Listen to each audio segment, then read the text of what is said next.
점심 식사를 하면서 좀 에어컨을 쐬었더니 비염이 또 생겨가지고 코가 막혀가지고 마스크를 쓰면 제가 순교할 것 같아서 마스크를 벗었습니다. 양해를 해주시면 좋겠고요. 오늘은 미스바 성회와의 에베네셀이라는 제목으로 말씀을 좀 나누겠습니다.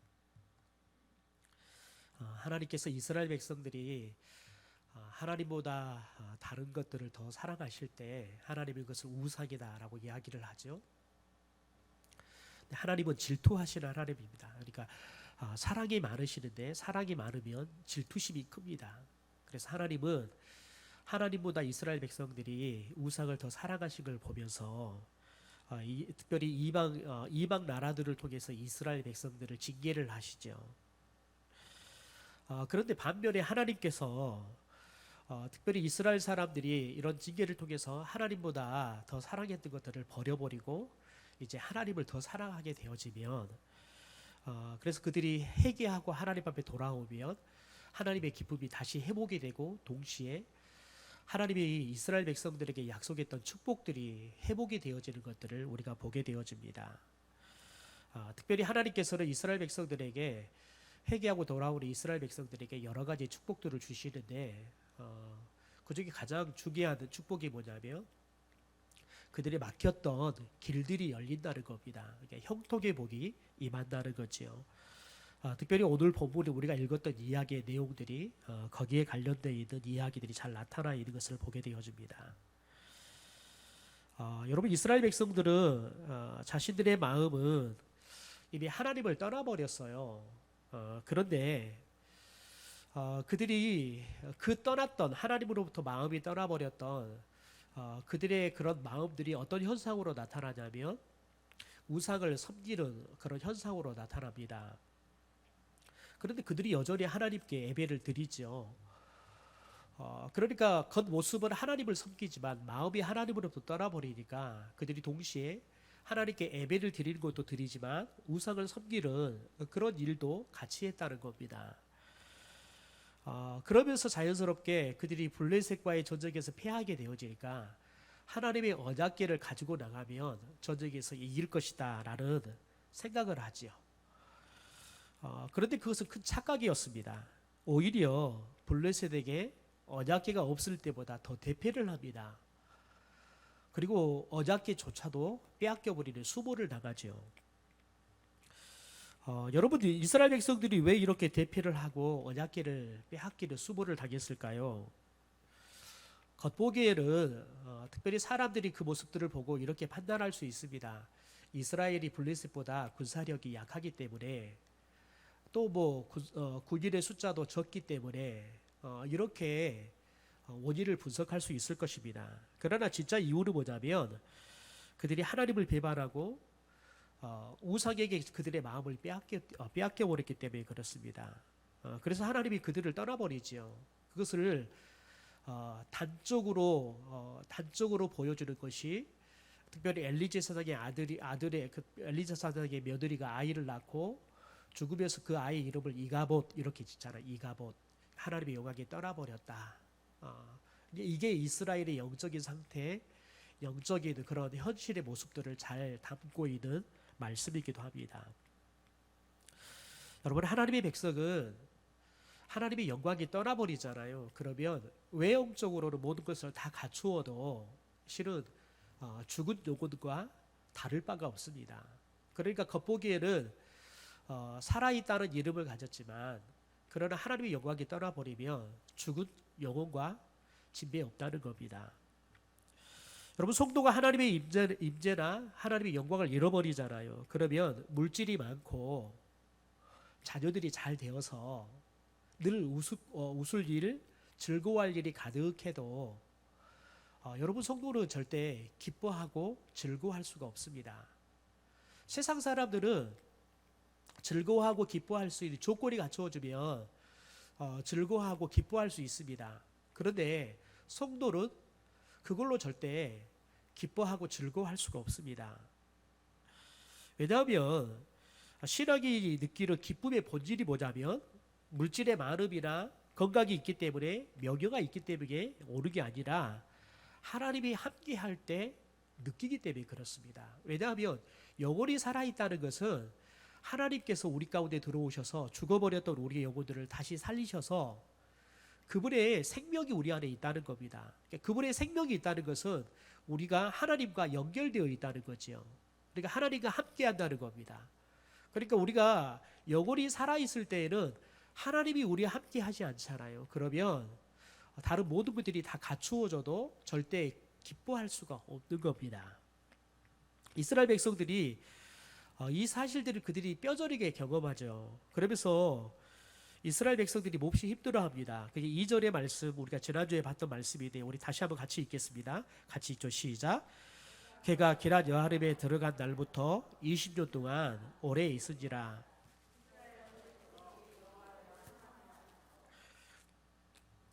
여러분 여기에서 굉장히 중요한 게 있습니다. 언약궤가 다시 돌아와요. 그리고 20년 동안이나 언약궤가 돌아와서 머물러요. 그런데 이 20년의 시간이 왜 이렇게 필요했을까? 그것을 오늘 우리가 2절의 말미에서 보면 알 수 있습니다. 이스라엘 온 족속이 여호와를 사모했다. 여러분 이 말은 뭘 말하냐면 하나님을 잃어버렸던 그들의 마음이 하루아침에 돌아오지 않았다는 거예요.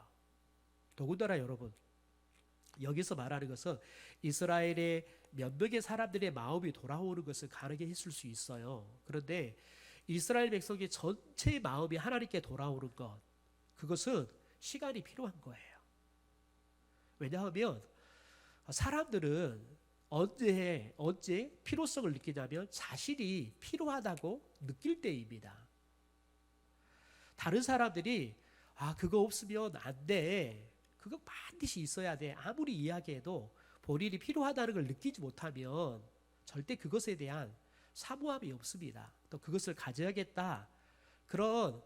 여러분 그런 마음이 없습니다. 그러니까 이스라엘 백성들이 블레셋에게 패하고 언약궤도 빼앗기고 그러면서 하나님 없는 삶이 얼마나 힘든가를 느꼈잖아요. 그런데 여러분 반대로 이스라엘 사람들이 모두가 힘든 건 아니에요. 마치 우리 일제시대 때 나라를 잃어버리니까 모든 백성들이 힘든 건 아니었거든요.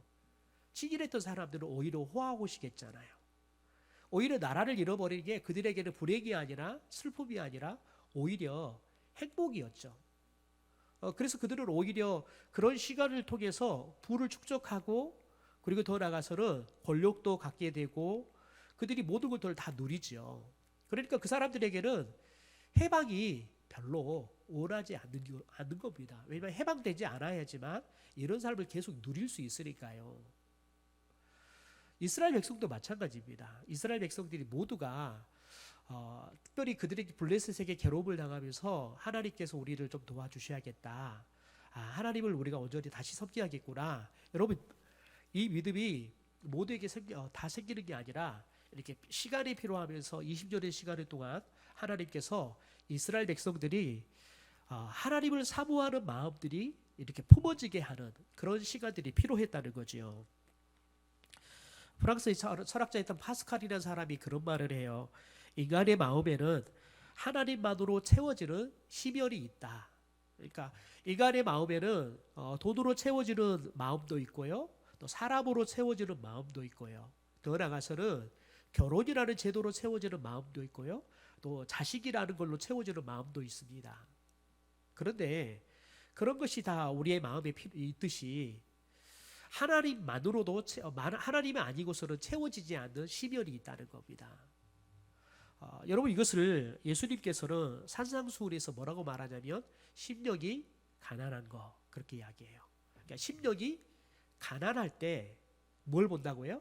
하나님을 본다고요. 그러니까 내 지금 심연에 하나님께서 채워야 할 공간이 있는데 하나님이 비어버렸다 이걸 느낄 때 하나님을 사모하게 되어지는 겁니다. 똑같습니다. 저와 여러분이 심령이 가난할 때 하나님을 사모하고 사모할 때 하나님께서는 사모하는 사람에게 자신을 나타내 보이는 겁니다. 그럴 때 하나님을 보게 되는 거지요. 여러분 그래서 하나님께서 우리들이 하나님을 사모하는 마음을 갖을 때 우리를 기뻐하시고 더 나아가서 우리들이 그분을 바라보기 시작할 때 그분이 우리에게 그분 자신을 우리에게 보여주시는 겁니다. 특별히 하나님을 사모하는 이스라엘 백성들이 그래서 특별히 하나님을 원하기 때문에 이것을 사무엘에게 요청을 하지요. 그래서 사무엘이 이 요청을 듣고는 그렇게 이야기를 합니다. 너희들이 하나님보다 더 사랑했던 그 우상들을 다 버려라.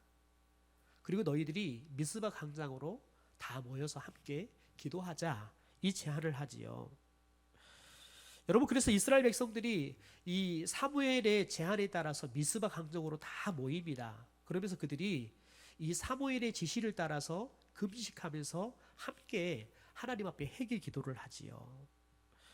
그러면서 자연스럽게 이 미스바 광장에서 이스라엘 백성들의 영적 대각성 운동이 일어나게 되어집니다. 여러분, 그러면 하나님께서는 이런 이스라엘 백성들을 보면서 자연스럽게 하나님께서 그들을 바라보면서 잃어버렸던 기쁨들이 회복이 되어지는 겁니다. 왜냐하면 하나님은 하나님의 백성들이 하나님을 잃어버리고 다른 것들을 더 사랑할 때 기쁨을 잃어버리고 슬퍼하시는 거죠. 그런데 그들이 회개하고 다시 하나님 앞에 돌아와서 하나님을 찾기 시작하시면 하나님이 잃어버렸던 기쁨을 회복하시는 겁니다. 그러면서 다시 이스라엘 백성들에게 약속했던 축복들을 이제 허락하시기 시작합니다.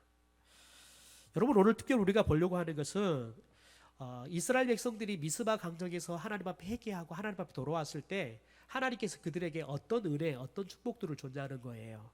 우리 첫 번째 함께 읽어볼까요? 자막을 보면서 같이 읽죠. 시작.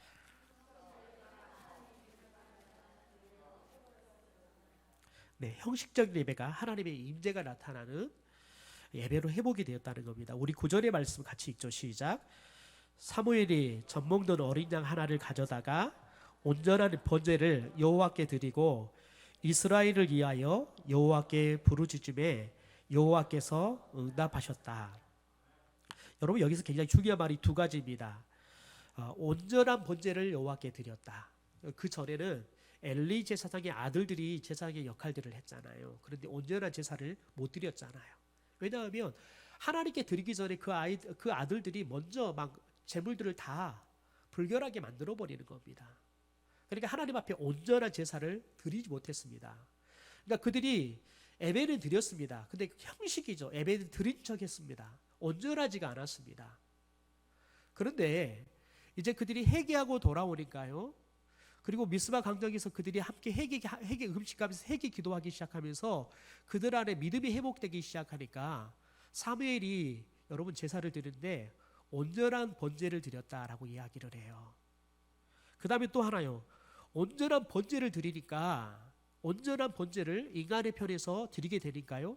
하나님 편에서 어떤 일이 일어나냐면 하나님이 임재합니다. 무엇을 통해서 알 수 있습니까?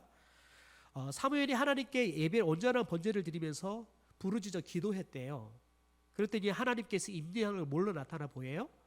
응답하셨다는 거예요. 응답하셨다는 거예요. 여러분, 이 말을 허투루 흘리시면 안 돼요.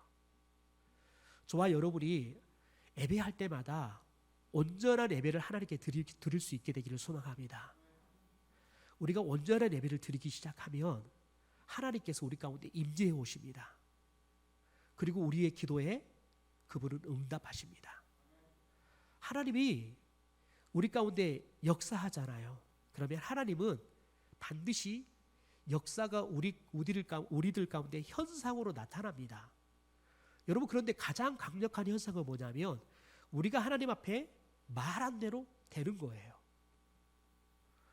여러분, 많은 사람들은 예배를 통해서 하나님의 임재를 경험할 수 있습니다. 그런데 하나님의 임재를 못 느껴요. 그런데 어떤 사람이 느끼냐면 혹은 이렇게 이야기를 합니다. 목사님, 제가 오늘 예배를 드리는데 제게 하나님이 꼭 필요한 말씀을 주셨어요. 그분이 여러분 하나님의 임재를 느낀 거예요. 왜냐하면 그분은 예배를 하나님 앞에 온전하게 드렸더니 하나님께서 그분의 마음을 아시고 그분이 하나님께서 내가 너와 함께한다, 너의 예배에 내가 임재했다, 이것을 그분이 말씀을 들으면서 하나님이 내게 이렇게 준비된 말씀을 내게 오늘 주시구나, 그것을 느끼게 해서 오늘 하나님께서 내게 말씀해 주셔서 이걸 깨닫게 하는 거예요. 어떤 사람은 또 그렇게 이야기합니다. 예배를 드렸는데 그냥 찬송을 하는데 그냥 그냥 주체 없이 도대체 왜 내가 눈물을 흘린지 모르는데 막 눈물이 났어요. 그냥 찬송만 시작하면 나도 모르게 막 안 울고 싶은데, 사람들이 자꾸 눈치 보여서 안 울고 싶은데 나도 모르게 막 눈물이 났어요. 여러분, 하나님은 때론 이렇게 자신도 이해할 수 없는 눈물을 통해서 내가 너와 함께한다, 내가 너희 예배 가운데 임재한다, 이렇게 하나님께서 깨닫게 해주시는 거예요. 여러분, 근데 그분들의 공통점이 뭐냐면 정말 하나님에 대한 사모한 마음을 가지고 예배한다는 거예요.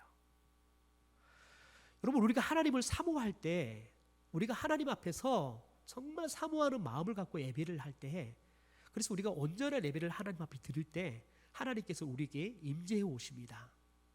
그리고 우리가 알아먹을 수 있도록 때로는 말씀을 주기도 하고, 때로는 내가 하나님이 나와 함께하고 나를 만지고 있다는 것들에 대해서 느낄 수 있도록 어떤 현상들을 보여주시기도 합니다.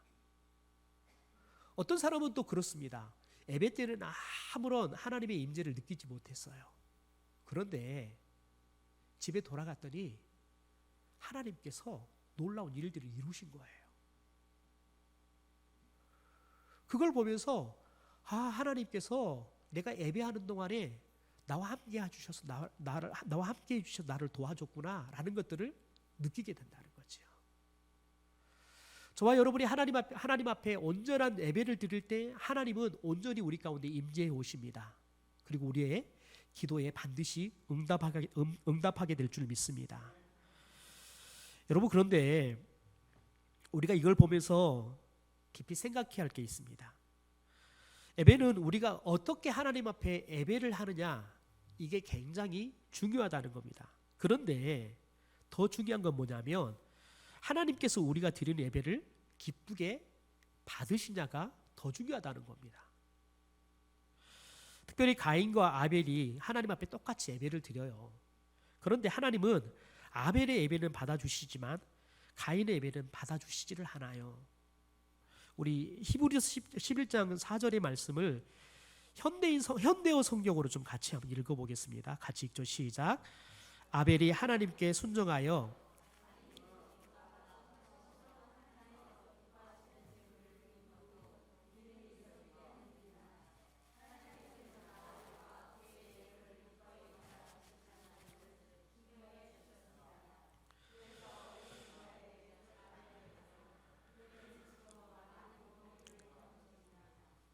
여러분, 오늘 말씀에 집중해야 할 건 뭐냐면 가인도 하나님 앞에서 그가 농사를 지었던 걸 가지고 정성을 다해 드렸어요. 아벨도 자기가 쳤던 길렀던 양을 잡아다가 하나님께 드렸지요. 그런데 오늘 말씀 보면 이렇게 말해요. 아벨이 하나님께 순종하여 가인이 드린 것보다 훨씬 더 하나님께서 기뻐하시는 제물을 드렸다.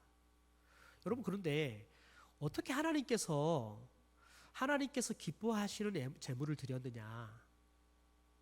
그걸 그 다음에 이렇게 설명합니다. 믿음이 있었기 때문이다. 가인도 자기가 할 수 있는 제물들을 최선의 것, 가장 좋은 걸 골라다 드렸을 거예요. 아벨도 마찬가지고요. 그런데 중요한 건 뭐냐면 하나님 앞에 어떤 모습, 어떤 걸 가지고 드렸느냐, 그것보다 중요한 게 뭐냐면 우리의 마음이 과연 믿음이 있었느냐, 그렇지 않느냐, 이걸 하나님께서 보시고 하나님께서 더 기뻐하는 예배가 되느냐, 아니면 하나님께서 받지 않는 예배가 되느냐 결정이 났다는 겁니다. 그래서 오늘 뭐라고 말하냐면 하나님께서는 아벨과 그의 예물을 기꺼이 받아 들이셨다는 것을 증명해 주셨습니다 라고 이야기해요. 여러분, 이 말에 굉장히 중요한 말이 뭐냐면 하나님께서 우리 예배를 받아주셨는지 안 받아주셨는지, 기뻐했는지 기뻐하지 않았는지를 증명해 주신다는 거예요. 증명해 준다는 건 뭐냐면 우리가 못 알아볼까 봐 하나님께서 우리에게 확실하게 우리가 알 수 있도록 보여주신다는 거예요. 그래서 저와 여러분이 예배를 드릴 때마다 먼저는 하나님 앞에 온전한 예배를 드리려고 최선을 다해야 되고요. 동시에 하나님의 임재와 또 하나님께서 우리를 기뻐하셨구나, 여러분, 그것들을 우리가 볼 수 있게 해달라고 하나님 앞에 기도해야 한다고요. 왜냐하면 그것이 보일 때 여러분 예배의 그 진수를 맛볼 수 있고 예배의 진수를 맛보면 여러분 예배의 그 감격과 은혜는 우리의 삶을 완전히 바꾸어 버려요. 가인이 예배를 드리고 나요. 그런데 보세요. 하나님께서 자기 예배를 받았다는 것을 몰라요. 아벨의 예배만 받았다는 걸 알게 되니까 어떻게 해요? 그가 여러분 아벨을 죽일 생각을 해요. 기쁨을 다 잃어버리고 얼굴색이 변해버린다고요. 여러분 그걸 반대로 하면 하나님께서 우리 예배를 받으셨다라는 것들을 우리가 알게 되잖아요. 그럼 우리 얼굴색이 변해요. 어떻게 해요? 해같이 빛나게 된다고요. 우리 얼굴색이 기쁨으로 가득한 얼굴색, 은혜의 색으로 변하게 된다고요. 그래서 저와 여러분이 늘 사모해야 될 것은 뭐냐면 하나님, 우리가 하나님을 예배하기 전에는 어떤 모습일지라도 예배하고 나면 우리의 얼굴이 하나님께서 너가 드리는 예배 내가 기쁘게 받았다. 그렇게 내가 깨닫게 해주셔서 내 얼굴에 하나님이 예배를 받아주셨다는 것들의 그런 증거 같은 표정이 나타나게 하옵소서. 이게 저와 여러분이 예배를 향해 가져야 할 사모할 마음일 줄 믿습니다. 여러분 이스라엘 백성들이 미스바 광장에 모여서 회개를 해요. 그러면서 하나님의 사람 사무엘의 통치를 받기 시작합니다. 여러분 여기에 굉장히 중요한 말이 있습니다. 미스바 광장에 모여서 그들이 회개를 해요. 그런데 여러분 굉장히 중요한 건 뭐냐면 왜 이들이 미스바 광장에 모였습니까? 사무엘의 말의 권위를 그들이 인정했기 때문에 그렇습니다. 그런데 더 중요한 건 뭐냐면 미스바 광장에 모여서 그들이 회개 기도하고 나니까요. 그들이 이 사무엘을 하나님의 사사로 여겨 그리고 이제 지금부터는 사무엘의 통치를 받았대요. 사무엘의 통치를 받았대요. 여러분 그런데 이스라엘 백성들이 이렇게 미스바 광장에서 회개하면서 기도할 때 블레셋에 이상한 조짐이 나타나기 시작합니다. 블레셋 사람들이 이스라엘 사람들이 미스바 광장에 다 모여가지고 예배 드리고 있다는 그 소식을 들어요. 야 이때다. 저들이 예배 드리기 위해서 전쟁하는 옷이 아니라 하나님 앞에 예배 드리는 옷을 입고 갔을 거 아니겠습니까? 저들의 손에 전쟁을 예배 드리러 가면서 무슨 무기를 들었겠습니까? 그러니까 블레셋이 이때다 생각하고 이스라엘을 침략해 오는 겁니다. 그런데 이 블레셋이 침략해 온다는 소식을 이제는 이스라엘 백성들이 듣게 되어집니다. 이 소식을 듣자마자 엘리 제사장 때나 지금 미스바 광장에 모여서 함께 기도할 때나 이스라엘 백성들의 마음에 찾아오는 감정은 똑같습니다. 블레셋을 두려워했다. 블레셋을 두려워하는 마음이 그들 가운데 임하는 걸 봐요. 그런데 여러분 문제를 이 두려운 마음이 찾아오는데 이 블레셋의 문제를 해결하는 데 있어서 엘리 제사장 때와 지금 이 사무엘과 함께 미스바 광장에서 모였을 때 회개 기도할 때의 이스라엘 백성들의 문제를 해결하는 방식이 완전히 다릅니다. 여러분 엘리 제사장 때는 여러분 그들이 어떻게 해결했냐면 이스라엘의 장로들이 모입니다. 블레셋에게 패하게 되니까 이스라엘의 장로들이 모여요. 그러니까 각 지파의 어른 중에 어른들인 장로들이 모였다는 거예요. 그리고는 그들이 인간적인 지혜를 짜냅니다. 그러니까 인간의 지혜를 가지고 전쟁에 임합니다. 그게 뭐였냐면 법궤를 가지고 가자는 거였어요. 여러분 그런데 이제는 하나님의 사람 사무엘을 통해서 하나님의 도우심을 구합니다. 장로들을 찾지 않습니까? 누구를 찾습니까? 하나님의 사람 사무엘을 찾아요. 우리 8절의 말씀 함께 읽어보죠. 시작. 이스라엘 자손이 사무엘에게 이르되 당신은 우리를 위하여 우리 하나님 여호와께 쉬지 말고 부르짖어 우리를 블레셋 사람들의 손에서 구원하시게 하소서. 여러분 이게 엄청난 변화예요. 여러분 특별히 지금까지 이스라엘 백성들에게 있어서는 그들에게 선한 영향력을 그렇게 인정받고 영향력을 행사할 수 있는 지도자가 없었어요. 여러분 그러다 보니까 그들이 무엇을 의지하게 되냐면 그들 안에서 그나마 제일 나은 거, 그래서 인간들 중에서 가장 지혜로운 이 장로들의 지혜에 의지하게 되어진 겁니다. 그러니까 여러분 이것은 영적으로 한번 이스라엘 백성들이 하나님을 떠나잖아요. 그러면 그들 가운데 하나님의 여러분 사람들을 보내도 그들이 하나님의 사람을 인정하지 않게 돼요. 그러면 하나님의 사람이 와서 말씀을 전해도 그 말씀의 권위를 느끼지 않고 순종하지 않으면 결국은 여러분 그 하나님의 사람도 지쳐버리는 거예요. 그러면 여러분 이제 불행이 뭐냐면 그들 가운데 영적인 권위를 가지고 그들을 지도할 수 있는 영적인 지도자들이 사라져 버린다는 거예요. 어느 한 사람의 잘못이 아니라 여러분 이게 복합적으로 나타나는 거예요. 그런데 여러분 이스라엘 백성들이 미스바 강당에 모여서 그들이 회개하고 하나님 앞에 돌아오면서 회복이 된 게 뭐냐면 하나님에 대한 믿음, 하나님을 사모하는 마음이 회복이 되니까요. 하나님이 그들에게 보낸 하나님의 사람, 사사였던 사무엘에 대한 영적 권위를 인정하고 이 사무엘의 말이 그들 가운데 영향력이 있게 되어지는 겁니다. 더 나아가서 여러분 그들이 사무엘의 통치를 받았다. 그 말은 뭐냐면 사무엘이 말하는 것들이 그들에게 법이 됐다는 거예요. 그들을 움직이는 여러분 힘이 됐다는 거예요. 그러니까 전적으로 사무엘의 권위를 인정하고 사무엘의 그 영적 질서 앞에 그들이 하나님 앞에서 온전한 신앙인들로 다시 새롭게 거듭나는 일들이 일어났다는 겁니다. 여러분 그러니까 이제 어떤 일들이 일어납니까? 자연스럽게 여러분 그들이 하나님 앞에 기도하는데 여러분 특별히 이때 당시만 하더라도 하나님 앞에 누가 기도하냐면 제사장들이 하나님 앞에 나가 기도했잖아요. 그러니까 사무엘에게 우리를 위해서 하나님이 좀 우리를 구원해달라고 기도해달라고 요청을 하는 겁니다. 여러분 그러니까 자연스럽게 뭐가 회복이 돼요? 이스라엘 백성들이 하나님 앞에서 예배가 지금까지는 형식적으로 드렸어요. 예배에 대한 기대도 없었고 기도에도 하나님께서 응답해 줄 거라는 생각도 하지 않았어요. 그런데 그들이 믿음이 회복되어지면서 사무엘에게 하나님 앞에 나가서 우리를 구원해달라고 좀 기도해달라고, 그래서 하나님 외에 우리가 의지할 게 없다는 것들을 그들의 믿음을 보이잖아요. 그러니까 사무엘이 하나님 앞에 온전한 번제를 드리고 그들을 위해서 그들의 요청대로 하나님께 부르짖어요. 여러분 그런데 사무엘의 통치에 순종하기 시작하니까요, 이스라엘 백성들이 온전한 예배가 회복이 되는데 이게 이례적인 회복이 아니에요.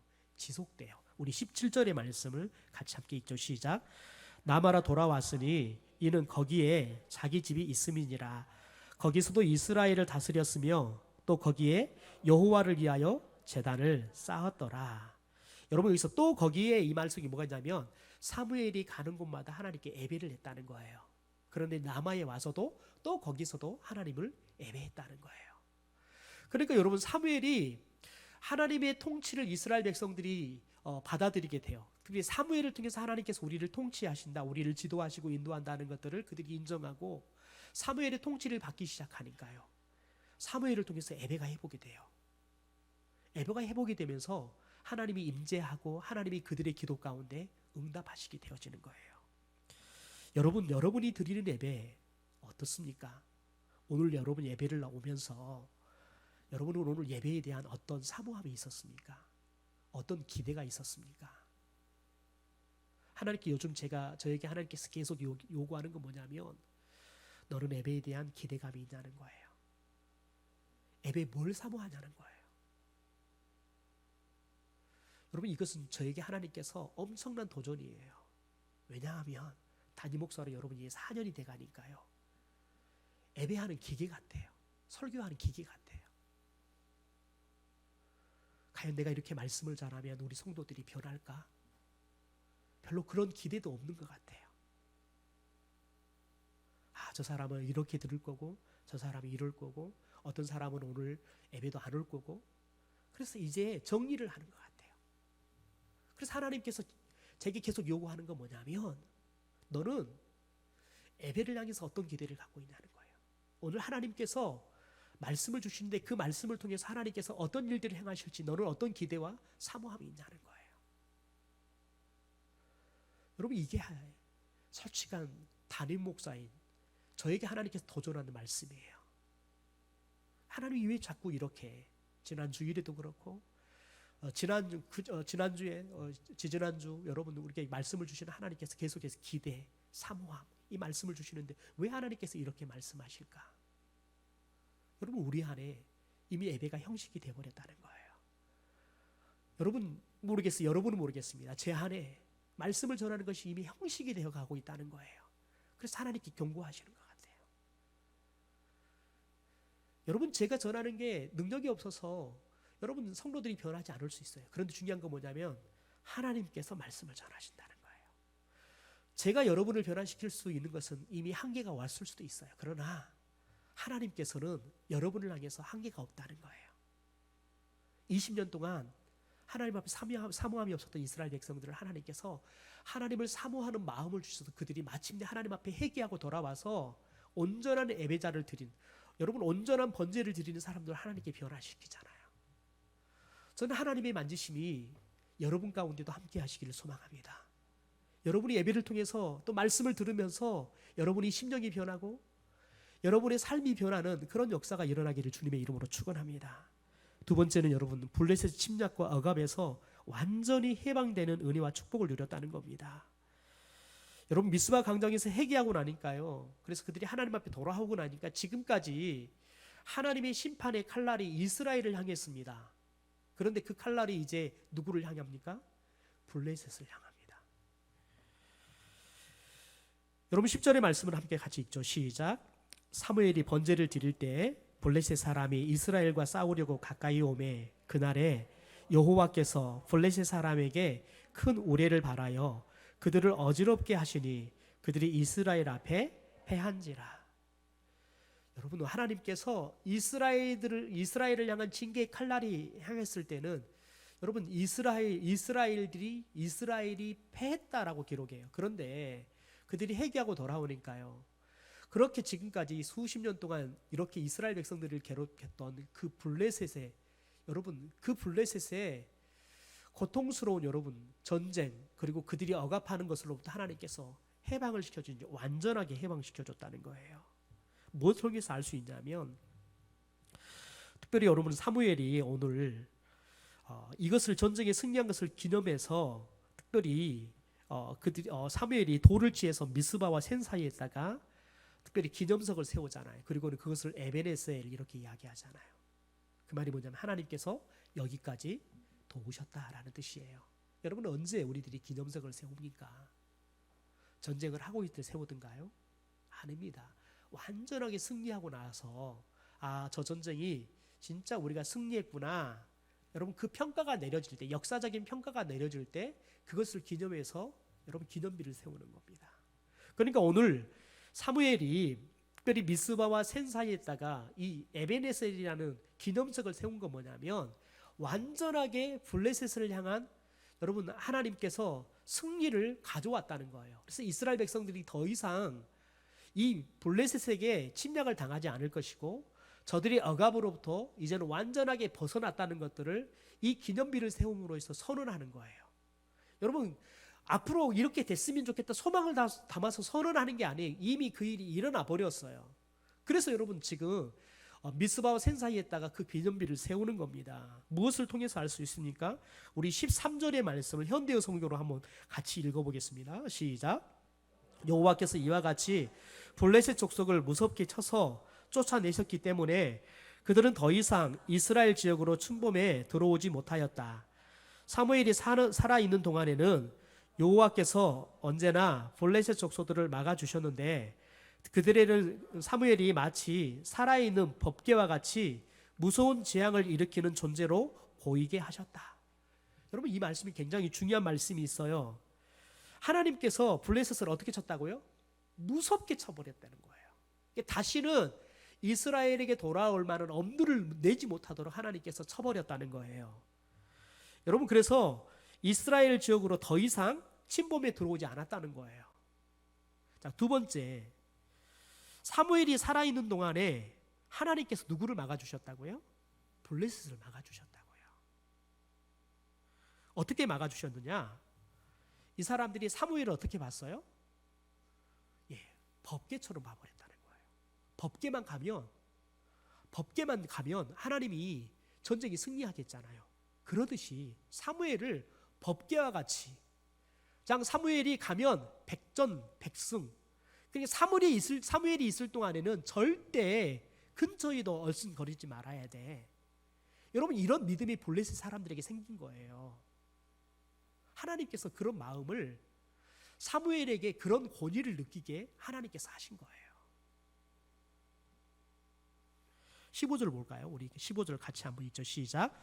사무엘은 죽는 날까지 이처럼 이스라엘의 사사로서 평화롭게 백성을 다스렸다. 여러분 그래서 사무엘이 죽을 때까지는 이스라엘의 사사로 평화롭게 다스렸다는 거예요. 그러니까 여러분 이 말은 뭘 말하냐면 블레셋 사람들뿐만 아니라 그 주변에 있는 나라들도 사무엘을 그렇게 무섭게 본 거예요. 동시에 이스라엘 백성들도 사무엘이 하나님의 사사로 그들이 인정하고 권위를 그들이 철저하게 그 권위 아래 순종하는 삶을 산 거지요. 여러분 만약에 그런 순종이 믿음이 없잖아요. 그러면 사무엘을 향해서 반기를 들어요.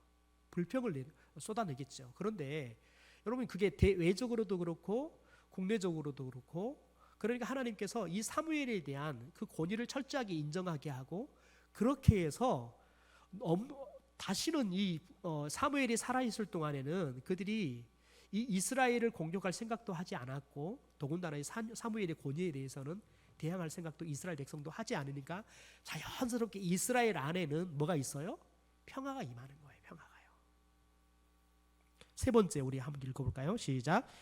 빼앗겼던 땅이 회복이 되고 이웃과의 평화가 임합니다. 여러분 우리가 14절의 말씀을 다시 한번 읽어볼까요? 같이 읽죠. 시작. 블레셋 사람들이 이스라엘에게서 빼앗았던 성읍이 에굴론부터 가드까지 이스라엘에게 회복이 되니 이스라엘이 그 사방 지역을 블레셋 사람들의 손에서 도로 찾았고 또 이스라엘과 아모리 사람 사이에는 평화가 있었더라. 여러분 하나님께 그들의 믿음이 완전히 회복이 되어지니까요. 어떤 일들이 일어나냐면 그들이 블레셋에게 빼앗았던 땅들을 다시 찾아요. 여러분 땅을 회복했다는 것은 뭘 이야기하냐면 전쟁을 하면서 땅을 잃어버리면서 그들이 피폐해지잖아요. 경제적으로 피폐해져요. 땅을 찾았다는 것은 그들이 피폐했던 경제적인 것들이 다시 회복이 됐다는 거예요. 왜 그럴까요? 여러분 우리는 이 신기한 영적 비밀들을 우리는 신명기의 말씀에서 그 이유를 알게 되어집니다. 하나님의 백성이 영적으로 어둡잖아요. 그러면 하나님께서 주셨던 땅도 잃어버립니다. 또 경제적으로는 침체하게 돼 있습니다. 우리 신명기 8장 1절의 말씀 같이 한번 읽죠. 시작. 내가 오늘 명하는 모든 명령을 너희는 지켜 행하라. 그리하면 너희가 살고 번성하고 여호와께서 너희의 조상들에게 맹세하신 땅에 들어가서 그것을 차지하리라. 여러분 언제요? 하나님께서 명하는 모든 명령들을 지켜서 행하면 그러면 하나님이 너희들이 살 것이다. 근데 어떻게 산다고요? 번성하며 산다는 거예요. 그러면서 어떻게 번성하느냐? 하나님이 너희들의 조상에게 약속했던 그 땅들을 너희들이 차지하게 될 거라는 거예요.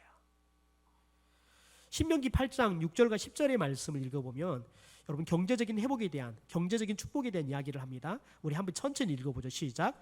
내 하나님 여호와의 명령을 지켜 그의 길을 따라가며 그를 경외할지니라. 내 하나님 여호와께서 너를 아름다운 땅에 이르게 하시나니 그곳은 골짜기든지 산지든지 시내와 분천과 샘이 흐르고 밀과 보리의 소산지요 포도와 무화과와 석류와 감람나무와 꿀의 소산지라. 내가 먹을 것에 모자랄 것이 없고 내게 아무 부족함이 없는 땅이며 그 땅의 돌은 철이요 산에는 동을 캘 것이라. 내가 먹어서 배부르고 내 하나님 여호와께서 옥토를 내게 주셨으므로 말미암아 그를 찬송하리로다. 여러분 이 말도 전제가 뭐예요?